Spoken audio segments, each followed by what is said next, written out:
Urea బస్తాలు ఇయ్యే శాతం అయితే లేదా ఈ ప్రభుత్వానికి? యూరియా బస్తాలు కావాలి రాబోయంటే యాప్ పెట్టినామంటాడు. దుకాణంలో లేకపోతే యాప్లోకి వెళ్తాయా? ఈ దమ్ముంటే తెచ్చి దుకాణంలో పెట్టాలి, కానీ ఆ యాప్లు పట్టుకొని తిరిగితే కాళ్ళకు వాపులు వస్తాయి. బస్తాలు మాత్రం దొరుకుతలేవు. నిజమేనా నేను చెప్పేది? యాడ చూసిన ఎరువు బస్తాలు కూడా శాతం కాదు ఆఖరికి.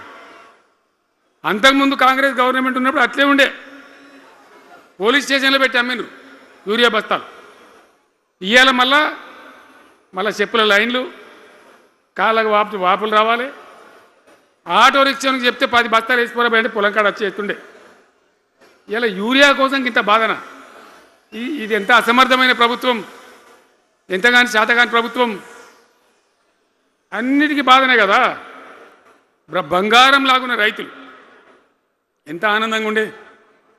వానాకాలం పంటలు పండితే తడిసిన ధాన్యం కాడికెళ్ళి కొని మొత్తం బ్రహ్మాండంగా రైతులకు డబ్బులు బ్యాంకులు వేసేది, మధ్య దళారు లేకుండా. మా గంగుల కమలాకర్ వేసేది, చేయి మీద కూర్చున్నాడు సివిల్ సప్లైస్ మినిస్టర్గా, కొట్లాడి తీసుకుపోయి వేసేది. రైతులకు ముందుగా పోవాలి, వాళ్ళు పోయి మళ్ళీ సెకండ్కి పని చేసుకోవాలి. ధాన్యం అమ్మిన డబ్బులు వచ్చేది, ఇటు రైతు బంధు పైసలు వచ్చేది. రైతులు మోతాదు లేకుండ్రి, మంచిగా పని చేసుకున్నారు.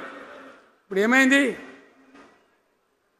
ఎరువు అనే యాపు, రైతు బంధు కోసం మొగులు చూడాలా, అది నెలకో ఎకరానికి వస్తుంది. ఇప్పుడు జగిత్యాల కేసీఆర్ సభ అంటే మళ్ళీ ఇలా పైసలు విడుదలన్నట్టు.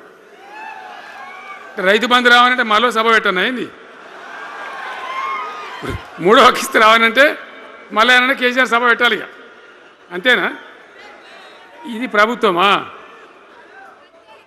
ఒక 75,000 కోట్లు ఇచ్చినాం మనం రైతులకు, 75,000 కోట్లు. మా పల్లరాజశేఖర రెడ్డి గారు ఉండే ఉన్నాడు ఎక్కడున్నాడు, ఇక అయినప్పుడు రైతు బంధు అధ్యక్షుని ఉండే రాష్ట్రానికి ఎమ్మెల్యేగా లేకుండే ఈయననే నిలబడేపించింది. 73,000 కోట్ల పైచీలకు డబ్బులు అనాయాసంగా సునాయాసంగా రైతు ఖాతాలకు పంపించింది. ఇప్పుడు ఏం రోగం వచ్చింది, ఏం బీమారి వచ్చింది?